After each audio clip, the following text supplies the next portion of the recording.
মা মা আপনি সোফার মধ্যে এরকম পায়ের উপর পা দিয়া কি টিভি দেখতেছেন কেন মা? আপনার কি বাসায় কোনো কাজ নাই?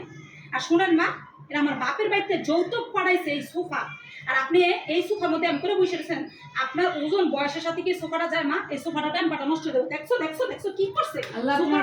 সোফাটা পুরা ডাওয়া গেছে মা। তোমার বাপের বাড়ি থেকে সোফা আনছো দেখে কি আমি বুঝতে পারবো না? না মা, আমার বাপের বাড়িতে সোফা আনছে বসতে পারবেন।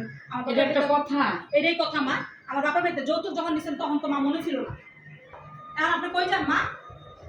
আমি একটু দই খামো, একটু বাটি বাই করি। বাটি বের করতেছেন? হ্যাঁ মা শোনেন, আপনি হচ্ছে বাটি বের করতেছেন কেন?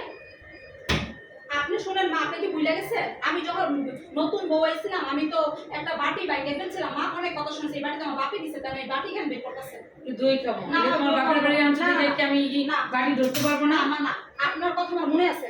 নতুন বউ ছিলাম দেখে তখন কোনো কথা বলিনি। আপনি একটা বাটি বানছে দেখে একটা কথা, বাটি ধরতে পারবো না? আমার বাপের বাড়িতে এগুলো যৌতুক করেছে, আপনার এগুলো করা লাগবে না। আপনি আমার বাটি ধরতে পারবেন না মা।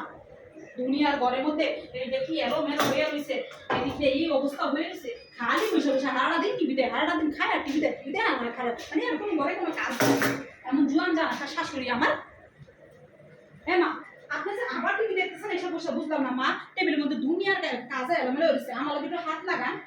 আর আপনি একটা করলে আমি একটা করি, তাই নিতে হয়। আবার দুনিয়ার এলোমেলো রয়েছে, আপনি বলেছেন আজকে আমার মেয়ে আসুক, তুমি যে এগুলো শুরু করছো বাপের বাড়ি থেকে জিনিস আই না, এই যে এরকম আমি এটা সোফায় বসতে পারবো না, এটা বাটি ধরতে পারবো না। আজকে আমার মেয়ে আসুক। শোনেন মা, আপনি কি ভুলে গেছেন? আপনি ভুলে গেছেন ভালো কথা, আমি কিন্তু মা কিছু ভুলি না।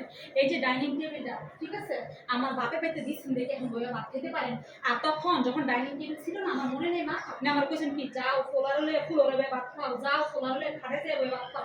এখন আমার বাপের বাড়িতে দিচ্ছে দেখে ডাইনিং টেবিলে হলে ভাত খেতে। আপনার মেয়ে আসুক তো আমার কি হয়েছে? আপনার মেয়েরে বলেন, আপনার মেয়ের আমি বলবো। আমার মেয়ে আসলেই বলবো যে তুমি সোফায় বসতে দাও না, একটা বাটি ধরতে দাও না, আমার ঘরে ফ্লোরে বসে ভাত খাইতে। শুনেন, আমার বাপ মা এত কষ্ট করে বড় করছে, এত লেখাপড়া করেছে, আপনার ছেলের কাছে এত শখ করে বিয়ে দিছিল, এরপরে আপনি একটা মাস ঠিক মতো সংসার করতে দিচ্ছেন আমার? প্রত্যেকটা দিন গেছেন বাপের বাড়িতে, এইটা আনো এইটা আনো এইটা। বাপ মা যে এত কষ্ট করে বড় করছে, এত মানুষ করছে, বাপ মার কি কষ্ট হয় না? বাপ মার কি টাকা পয়সা যায় না? আপনার সেবা যত্ন করার লেগে আমার করেছে, আপনার পোলার সেবা যত্ন করা হয়েছে, সংসারে কাজ করার লেগে হয়েছে। এই যে বাপের বাড়িতে সোফা আনাইছি, কত কষ্ট করে ডাইনিং টেবিল আনছে, খাট আনছে, এগুলো কেন করবে? বাবা, এই দুনিয়াতে এত ডিজিটাল চলে আসছে, বাপের বাড়ি থেকে বউরা যদি কোনো ফার্নিচার নিয়ে আসে, কিছু নিয়ে আসে, শাশুড়ির কোনো মূল্যই থাকে না। শাশুড়ির কোনো মূল্যই থাকে না। মানে আমার পরে তুমি দেখলাম তুমি এত বাহাদুরি করে আমার সাথে কথা বলতেছো, আমি কি বলছি না বলছি তুমি সেটা নিয়েই পড়ে আসো। না ওই বলবো না, তুমি এটা নিয়েই পড়ে আসো। কি করছে? মানে এরকম যেন কোনো গার্ডিয়ান কোনো ছেলের পক্ষের থেকে কোনো বোর্ড থেকে যেন ফার্নিচার কোনো যেন যৌতুক না নিয়ে আসে। আমি এখন এইটা কথাটা বলছি, আনছি দেখে তখন এই কথা আমার শুনতে হইতাছে। বলতাম না, কখনোই বলতাম মানে কখনোই যেন এরকম কেউ যেন না আনে। কত কষ্ট দিয়ে এগুলো লইয়েছি বাপ মার কাছ থেকে, বাপ মা পড়ালেখা করেছে, আপনার বাসায় আছে, তাই মানে আবার যৌতুক এই জন্য তুমি আমার কিছুই ধরতে দিবা না? বাপের বাড়িতে আপনার কিছু শুধু আপনার হচ্ছে বাসা, আর বাসার ফার্নিচার টার্নিচার সব আমার।